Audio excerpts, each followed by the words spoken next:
Topic है reactivity of benzene.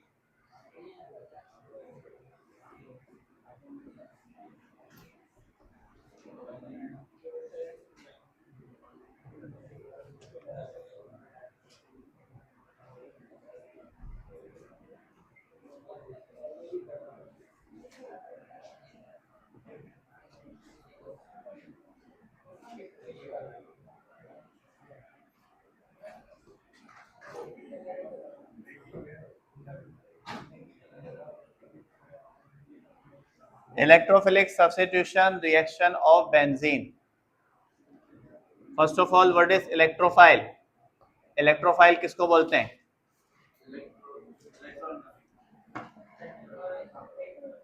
Electrophile का मतलब इलेक्ट्रॉन डेफिशिएंट, जिसके पास इलेक्ट्रॉन की डेफिशिएंसी हो। इसी वजह से हम इसको इलेक्ट्रॉन लविंग भी कह सकते हैं। इलेक्ट्रोफाइल को जर्नली शो करते हैं ई पॉजिटिव से, और इलेक्ट्रोफाइल का मतलब है जिसके पास इलेक्ट्रॉन की डेफिशिएंसी हो। मिसाल के तौर पे अगर क्लोरीन के पास इलेक्ट्रॉन की डेफिशिएंसी है तो ये इलेक्ट्रोफाइल है, अगर नाइट्रो के पास डेफिशिएंसी है तो ये भी इलेक्ट्रोफाइल है। इलेक्ट्रोफाइल का मतलब ऐसा एटम या ग्रुप जिसके पास इलेक्ट्रॉन की डेफिशिएंसी हो, उसको बोलते हैं इलेक्ट्रोफाइल। वालेकुम सलाम। Then what about nucleophile? Nucleophile किसको बोलते हैं? इलेक्ट्रॉन एफिशिएंट, जिसके पास इलेक्ट्रॉन की एफिशिएंसी हो, इसको बोलते हैं न्यूक्लियस लविंग। न्यूक्लियोफाइल को शो करते हैं Nu नेगेटिव से, जिस तरह इलेक्ट्रोफाइल को शो करते हैं E पॉजिटिव से, न्यूक्लियोफाइल को शो करते हैं Nu नेगेटिव। जैसे मिसाल के तौर पे OH, ये न्यूक्लियोफाइल है। OH के अलावा क्लोरीन पे माइनस चार्ज है, ये भी न्यूक्लियोफाइल है। जिस पर भी नेगेटिव चार्ज होगा उसको हम क्या नाम देंगे? न्यूक्लियोफाइल। अब आप मुझे बताएं कि ये जो NH3 है, ये न्यूक्लियोफाइल है इलेक्ट्रोफाइल है? इलेक्ट्रोफाइल है। जो कह रहे हैं इलेक्ट्रोफाइल है रेज योर हैंड्स। जो कह रहे हैं न्यूक्लियोफाइल है, आप बताएं क्यों न्यूक्लियोफाइल है?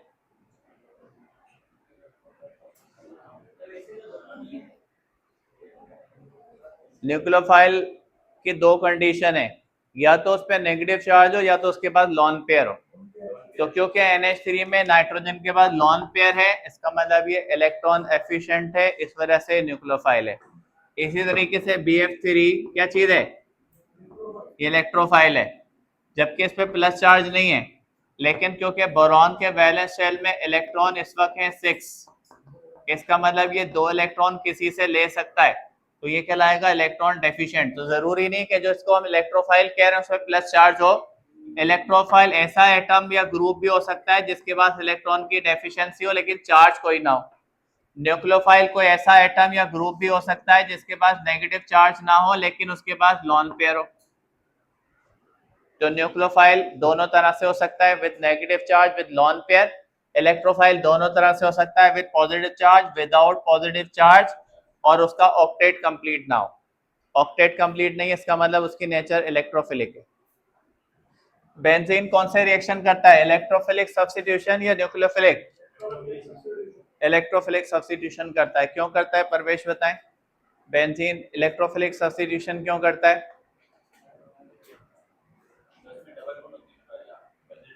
इधर हो जाए, बराबर वाली सीट पे चले जाए। आपके चाहने वाले आपको बोलने का मौका नहीं देते। अब बताएं।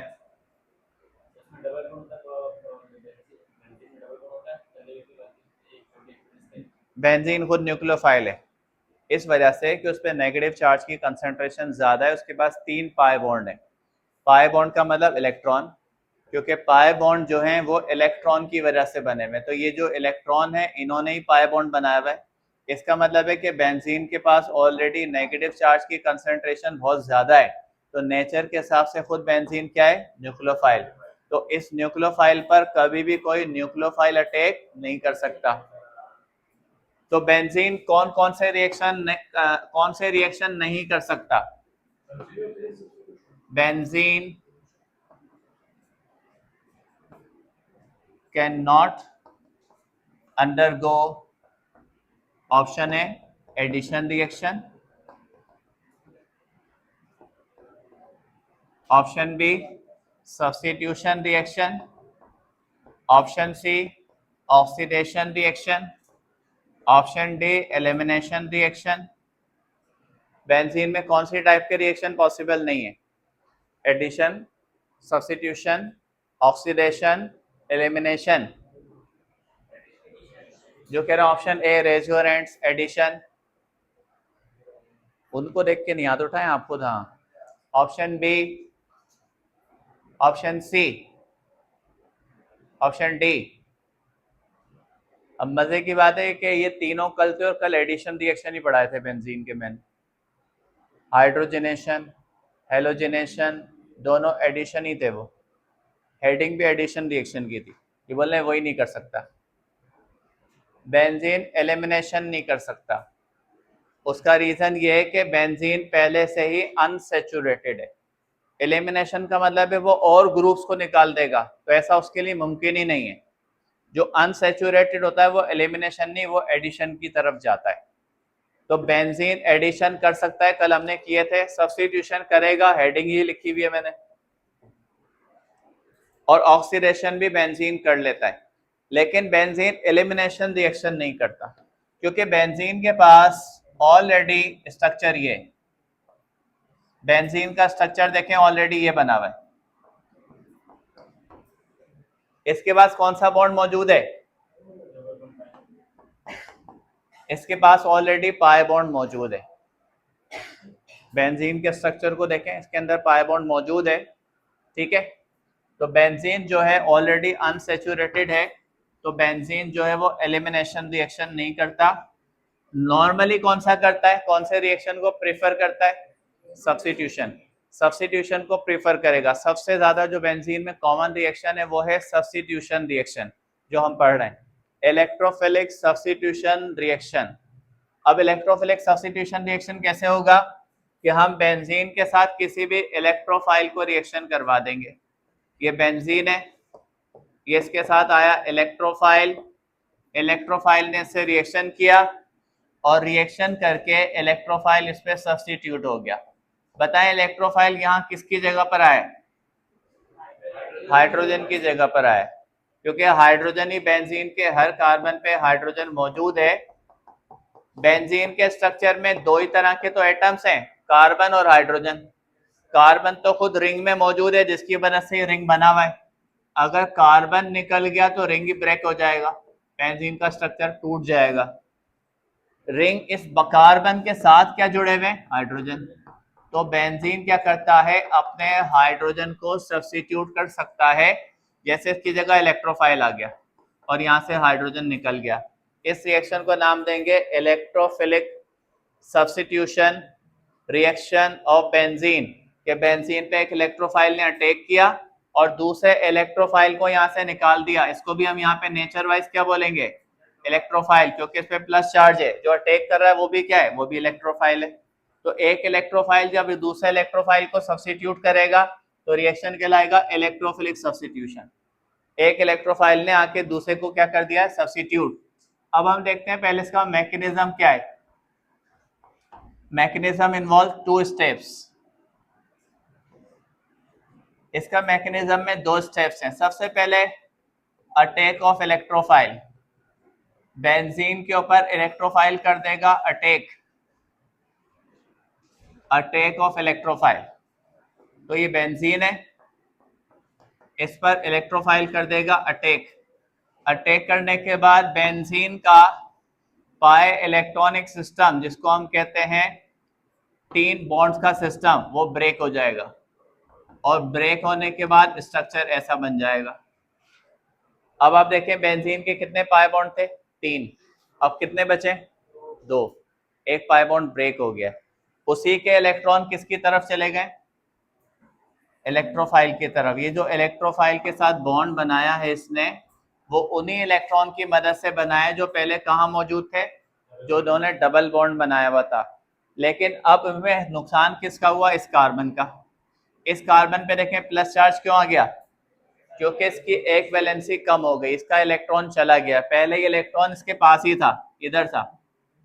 अब जब ये इलेक्ट्रॉन इलेक्ट्रोफाइल के पास चला गया है तो नीचे वाले कार्बन पे चार्ज कौन सा आ गया है? पॉजिटिव। जब पॉजिटिव चार्ज होगा इस कंडीशन में बेंजीन को नाम देंगे एरीनियम आइन। ये एरीनियम आइन है, एरीनियम निकला है एरीन से, एरीन्स।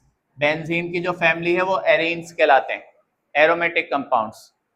एरोमेटिक कंपाउंड या बेंजीन की फैमिली को क्या बोलते हैं? एरीन्स। तो इसी एरीन से क्या बना? एरीनियम। क्योंकि एरीनियम बना क्योंकि इस पे चार्ज कौन सा आ गया है? पॉजिटिव। तो ये एरीनियम आइन बन चुका है। बेंजीन के पास पहले कौन सी हाइब्रिडाइजेशन थी? sp2 थी। अब कौन सी है? अभी सिर्फ एक कार्बन ऐसा है जो कि sp3 हाइब्रिडाइज हो गया है, बाकी सब sp2 है। देखें इसके पास 4 सिंगल बॉन्ड आ गए और हमने पढ़ा था कि 4 सिंगल बॉन्ड का मतलब हाइब्रिडाइजेशन sp3। तो इस कार्बन की हाइब्रिडाइजेशन इस वक्त हो चुकी है sp3, बाकी सारे अभी भी sp2 हैं, ये भी सब sp2 हैं। पहले बेंजीन का स्ट्रक्चर प्लेनर था, अब ये हो चुका है non planar. Why non planar? क्योंकि ये जो sp3 का स्ट्रक्चर होता है टेट्राहेड्रल, टेट्राहेड्रल का मतलब इसमें 4 एटम आ गए, तो एक एटम प्लेन से बाहर आ जाएगा, एक प्लेन से पीछे चला जाएगा।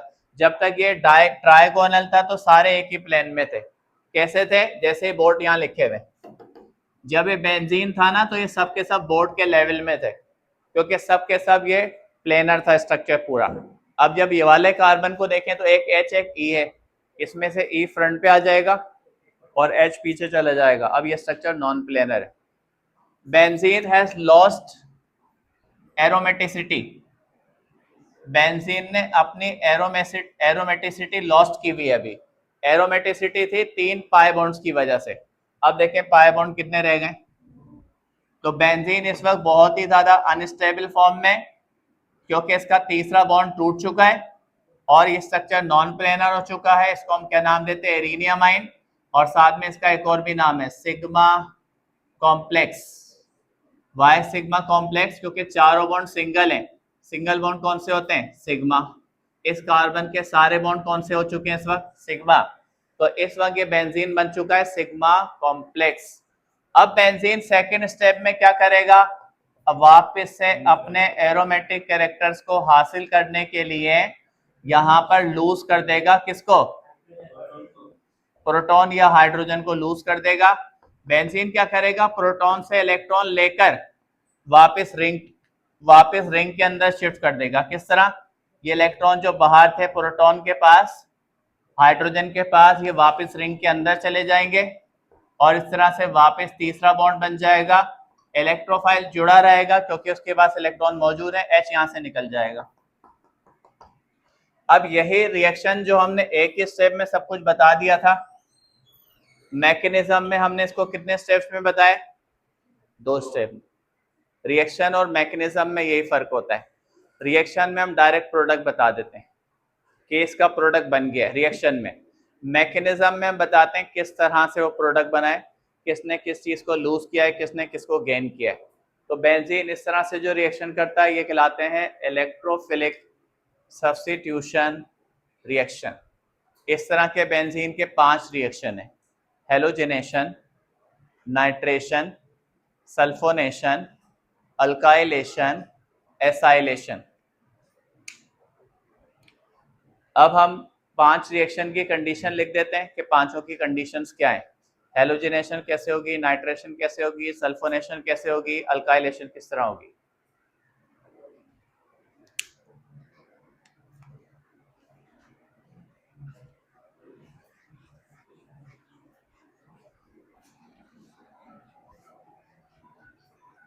आपकी क्लास की टाइमिंग जो है कल से चेंज करके कंप्यूटर की टाइमिंग, क्लास खत्म हो गई स्टूडेंट्स की।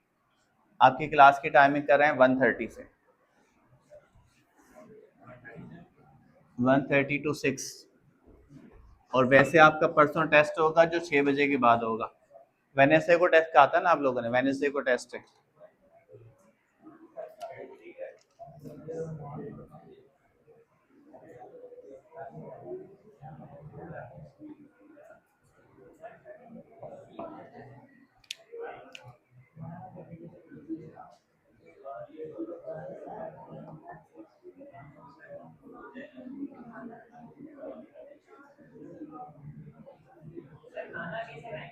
जी बेटा,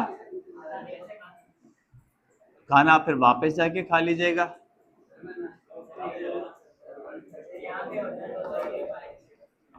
नाश्ता आप थोड़ा सा अच्छी तरह करके आ जाइएगा। हाँ, कहाँ से उठ के आना पड़े बेटा? तो आप यूनिवर्सिटी के लिए भी तो सुबह उठेंगे नहीं उठेंगे, या यूनिवर्सिटी को शाम में करवा देंगे?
पहली क्लास होगी केमिस्ट्री की।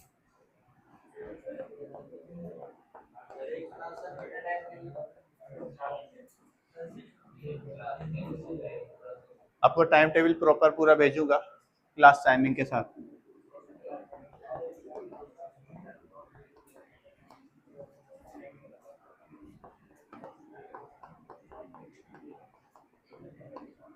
अब आप देखें 5 मैकेनिज्म है।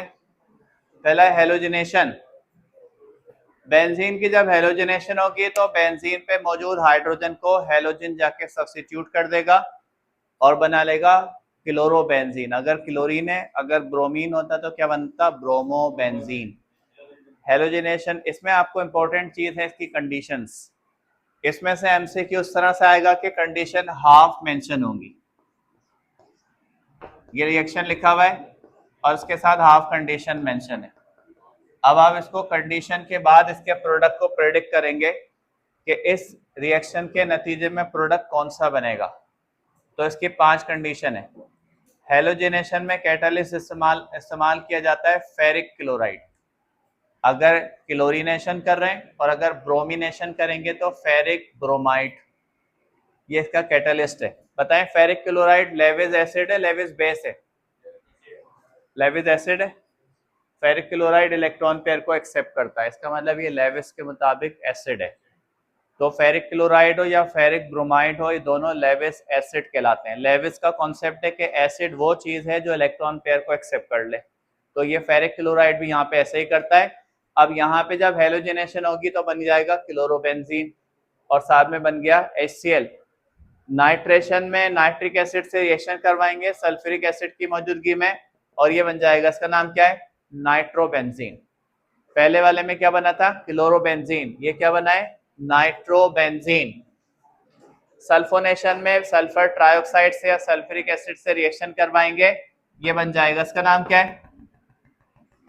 इसका नाम बताएं, बुरहान आप नाम बताएं इसका। हाँ, नजर आ रहा है? क्या फॉर्मूला है बताएं।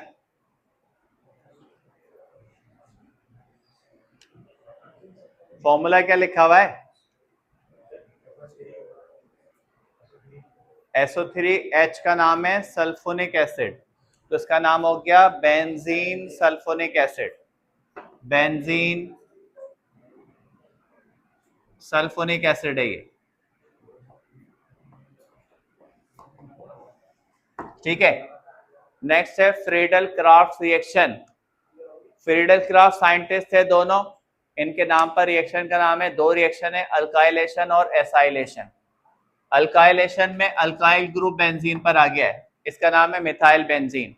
मिथाइल बेंजीन का कॉमन नेम टोलीन, मिथाइल बेंजीन का कॉमन नेम है टोलीन, ये टोलीन है।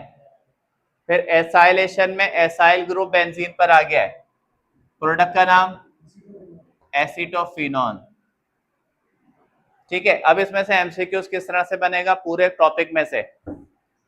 बेंजीन ऑन एसाइलेशन प्रोड्यूस, अब आपको चार नाम दे देगा नीचे, बेंजीन की एसाइलेशन से कौन सा प्रोडक्ट बनता है, टोलीन बनता है, एसीटोफिनॉन बनता है, बेंजीन सल्फोनिक एसिड बनता है, नाइट्रोबेंजीन बनता है। तो आपको प्रोसेस दो तरह के क्वेश्चन मैंने बताए, पार्शियल इक्वेशन देके प्रोडक्ट का नाम पूछ सकता है कि इस रिएक्शन का प्रोडक्ट कौन सा है, या फिर आपको जर्नली सारे प्रोसेस के नाम ऑप्शन में दे देगा और आपको प्रोडक्ट का नाम क्वेश्चन में बता देगा। जैसे nitrobenzene is form by which of the following process, nitration, sulphonation, alkylation, acylation. इनमें से जो दो नाम मैच हो रहे हैं उससे तो आप अंदाजा लगा लेंगे कि क्लोरोबेंजीन बनता है हेलोजिनेशन से, नाइट्रोबेंजीन बनता है नाइट्रेशन से। बाकी नाम उससे मैच नहीं हो रहे कि बेंजीन सल्फोनिक एसिड कब बनेगा, या खास तौर पे अल्काइल बेंजीन कब बनेगा। अल्काइल बेंजीन में ये जरूरी नहीं कि टोलीन बने, कोई और सा अल्काइल बेंजीन भी आ सकता है, जैसे ये अल्काइल बेंजीन भी बन सकता है। इस अल्काइल बेंजीन का नाम बताएं, आशिरा बताएं इसका नाम। ये जो अल्काइल बेंजीन बन रहा है, पहले बताएं ये लेविस एसिड है, लेविस बेस है, एल्युमिनियम क्लोराइड, एल्युमिनियम क्लोराइड जो है लेविस के मुताबिक एसिड है या बेस है, ये भी एसिड है, ये भी इलेक्ट्रॉन पेयर को एक्सेप्ट करता है। अब बताएं प्रोडक्ट का नाम क्या है,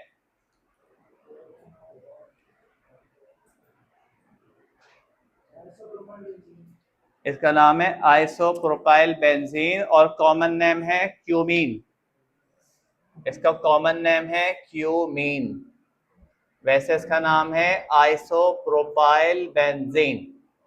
और ये भी अल्काइलेशन के बाद बना है, तो जब बेंजीन की अल्काइलेशन करेंगे तो ये बनेगा।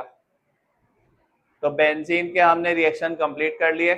अब इस चैप्टर का एक लास्ट टॉपिक है वो करते हैं, उसका नाम है ओरिएंटेशन ऑफ बेंजीन, इसको नोट करें।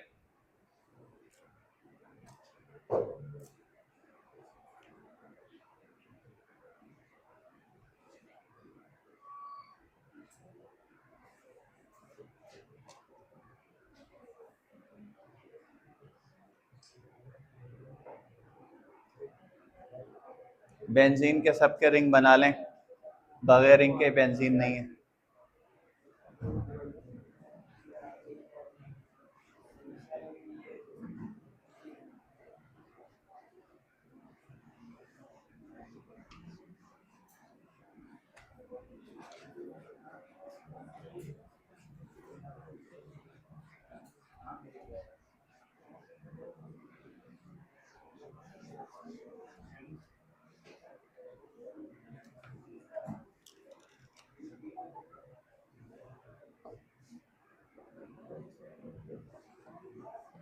Orientation of benzene, orientation of benzene का मतलब, व्हाट इज ओरिएंटेशन,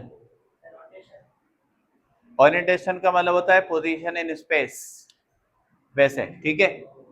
इस टॉपिक का दूसरा नाम है electrophilic, electrophilic substitution, electrophilic substitution reaction of mono substituted benzene,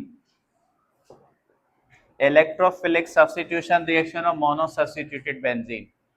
पहले हमने रिएक्शन पढ़े थे बेंजीन के, कि बेंजीन के साथ इलेक्ट्रोफाइल का रिएक्शन हम कर रहे हैं। अब हम रिएक्शन पढ़ रहे हैं कि मोनो सब्स्टिट्यूटेड बेंजीन है, बेंजीन पर पहले से एक इलेक्ट्रोफाइल मौजूद है और उसका हम रिएक्शन पढ़ रहे हैं इलेक्ट्रोफाइल के साथ। तो बताएं इस इलेक्ट्रोफाइल के आने से बेंजीन पर क्या फर्क पड़ेगा? जब बेंजीन पर कोई ग्रुप आके सब्स्टिट्यूट हो जाता है तो बेंजीन का टोटल कंट्रोल उस ग्रुप के पास चला जाता है। अब ये डिसाइड करेगा कि सेकंड ग्रुप कहाँ आ सकता है। इसको नाम देते हैं डायरेक्टिव इफेक्ट। बेंजीन जब खुद रिएक्शन करता था तो इलेक्ट्रोफाइल किसी भी पोजीशन पे जा सकता था, 6 की 6 पोजीशन एक जैसी हैं इसकी, ये सब एक जैसी हैं। अब ऐसा नहीं है।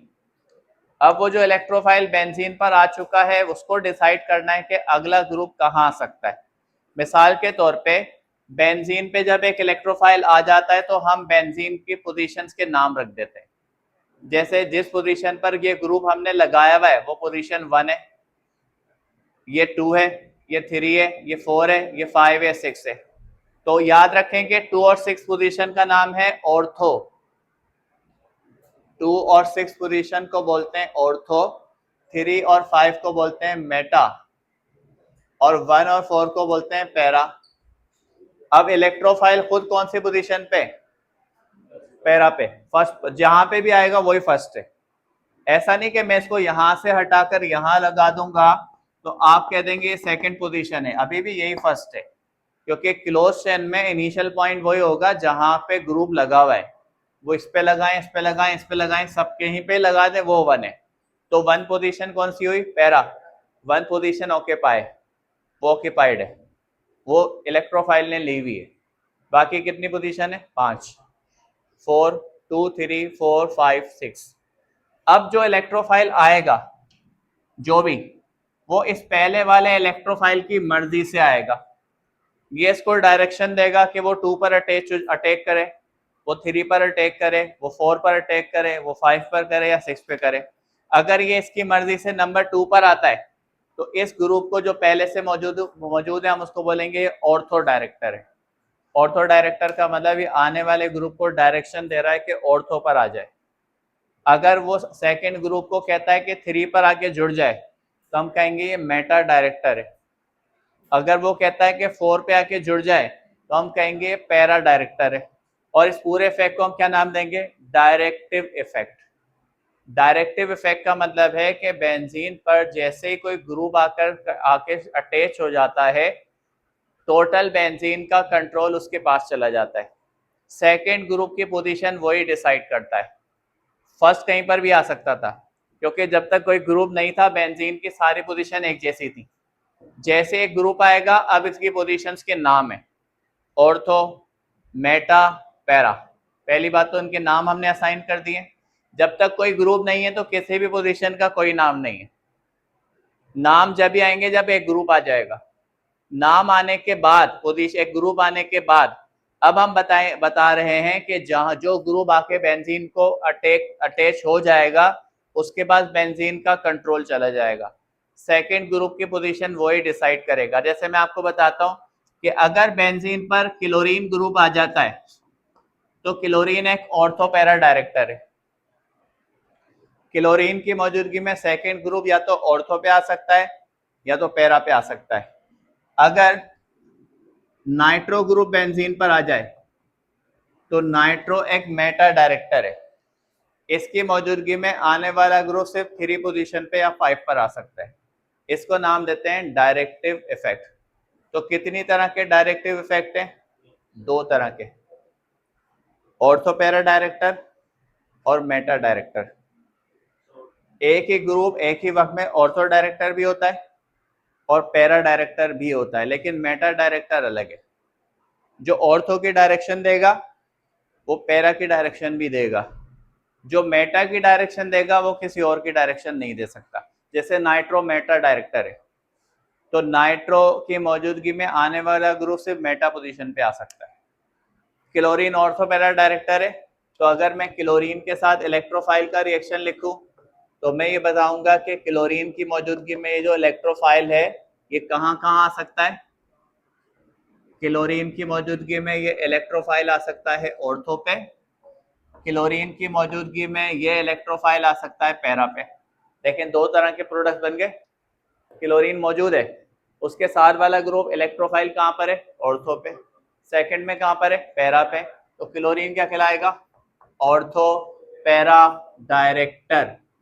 लेकिन अगर यही चीज हम करेंगे नाइट्रो के साथ, तो नाइट्रो की मौजूदगी में इलेक्ट्रोफाइल से मेटा पोजीशन पे जा सकता है, नंबर 3 पोजीशन पे। तो इसको बोलेंगे नाइट्रो कौन सा डायरेक्टर है, मेटा डायरेक्टर है। अब ऐसा क्यों हो रहा है, वाई?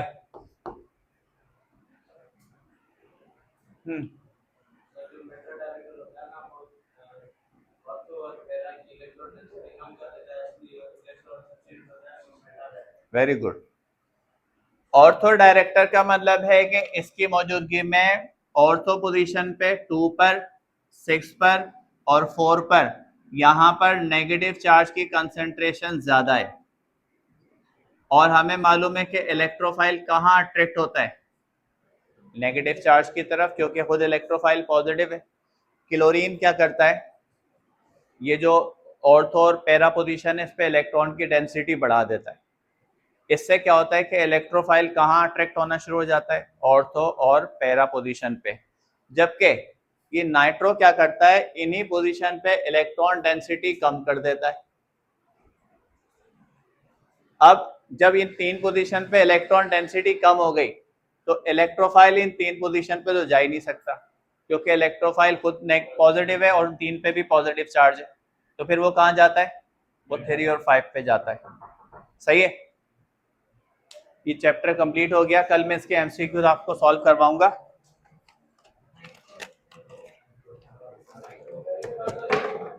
हाँ, मिथाइल ऑर्थो पैरा डायरेक्टर। बेटा इसको बंद करें।